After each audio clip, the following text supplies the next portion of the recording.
Hello there, students. We're going to go over 19.2. We're going to be going over now surface area of prisms and cylinders today. So I want to go through because the surface area is just if we were to cover. If you were to take a shape, if you were to take a cylinder and you were to cover the outside of it, that's what we're speaking of. When we talk about it, we're going to talk about lateral area, and then we're going to talk about the area of the bases, and then we talk about surface area. So surface area is both the lateral area and the area of the bases. So if I had, like for this, if I said, okay, the bases in a cylinder, they would be our circular bottom. They would be the circular. Whether the shape is horizontal or whether the shape is vertical, when we talk bases, we're talking this circular shape here. So then our lateral area would be this, the rest of it. This outside covering that goes all the way around it like that. If we took a triangular prism, the area of the base is not like if I had it holding in my hand like this. The area of the base is not this bottom rectangular prism or shape. It would be my triangular faces. These would be my bases. My bases in this are the ones that are going to be parallel. When we talk prisms, it's going to be the parallel ones. So we're just talking about the triangular faces. If I have, this is a cube, but if I have a rectangular prism, really our bases could be any. We could do this top and bottom, we could do front and back, we could do left and right, we could do any of that. But it doesn't matter, we're just going to choose one side for it to be our basis. So, to find surface area, the surface area is defined as, it's 2 times the area of your bases plus the lateral area times your perimeter. So you'll see it up here, like the lateral area of a right prism, okay? So the lateral area is perimeter times your height. So the surface area of a right prism is the lateral area plus 2 times the area of your bases, because you're going to have 2 bases as you go through here.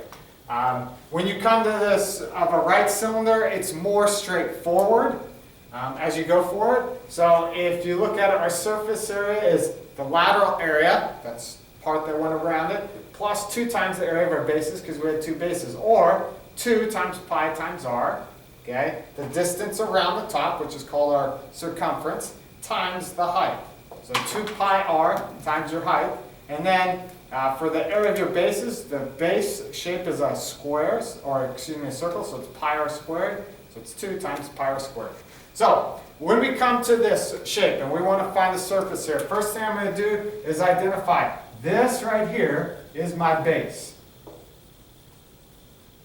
And so what I like to do is I like to actually draw the shape of my base. So this is 8 by 6.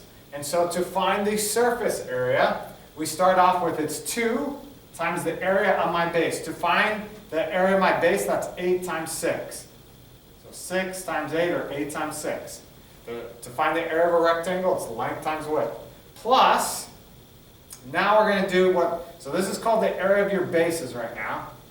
Area of bases. We're timesing it by 2 because there's 2 of them. This is called the lateral area. And it's the perimeter of your base times your height.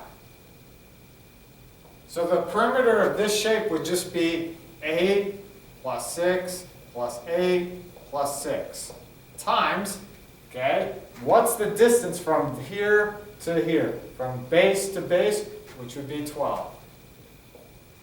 So 2 times 6 times 8 is 96.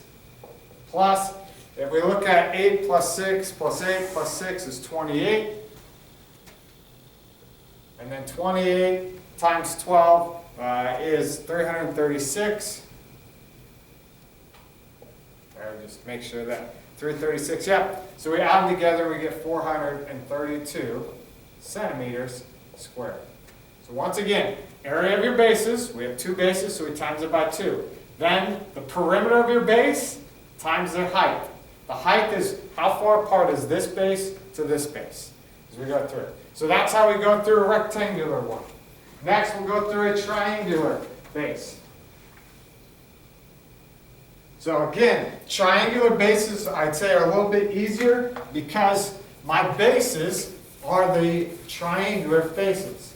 So my base here would be this here and this here.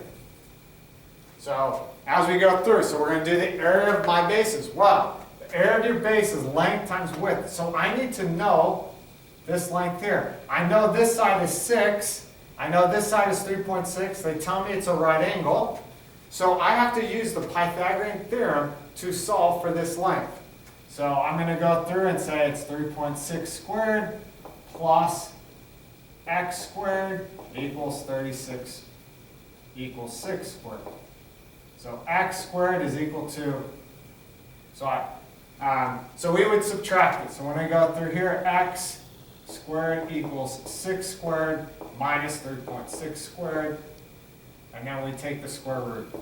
So this is 36 minus, I think it's 12.96, minus 12.96, and then, so squared, so then we take the square root of that.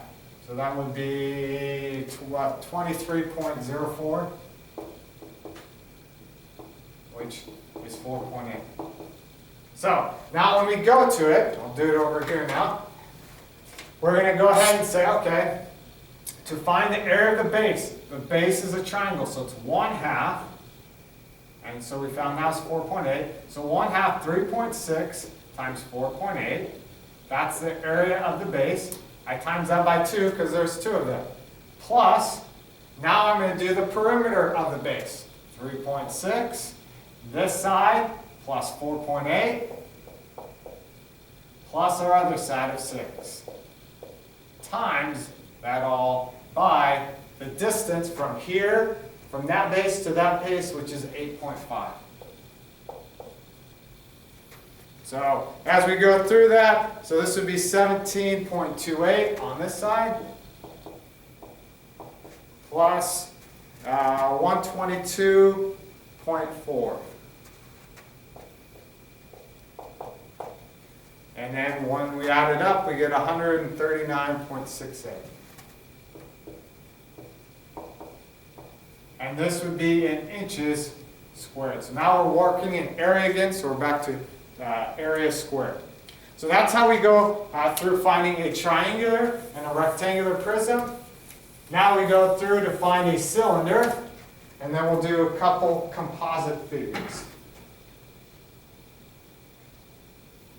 So we have, for a cylinder, it's the area of my base. So now we're talking about the circles on the bottom. So we have 2 of them, so we go 2. To find the area of a circle, it's pi times your radius. In this case, that would be 2.5 squared. Plus, now we're going to do the circumference of your base. So 2 times pi times your radius of 2.5 times your height. The distance from this base to this base, which is 2 inches. So when you're going through that, I'm going to estimate it out. So this is 39.27. We're going to round to the 10th place. And then this is 31.42. And then we add them together. And we get 9, 6, there we go. 0.4. So 70.69 inches squared. Again, make sure you put your units squared. Pay attention, if they say round to the 10th place, we'd round this to 70.7 inches squared. So now the last 2 examples are, okay, we are going to find the total surface area of this figure. Well, first thing we want to do is we have this rectangular prism, so we can find the surface area of that. So I go through and I'm going to find the surface area. Now, I'm going to take away this top and this top from it, but understand there's a hole in that prism, so this in here is also surface area as well. So that entire hole we would include. So to find we'll do the rectangular prism. So first of all, it's 2. So I'm talking, this is my base down here.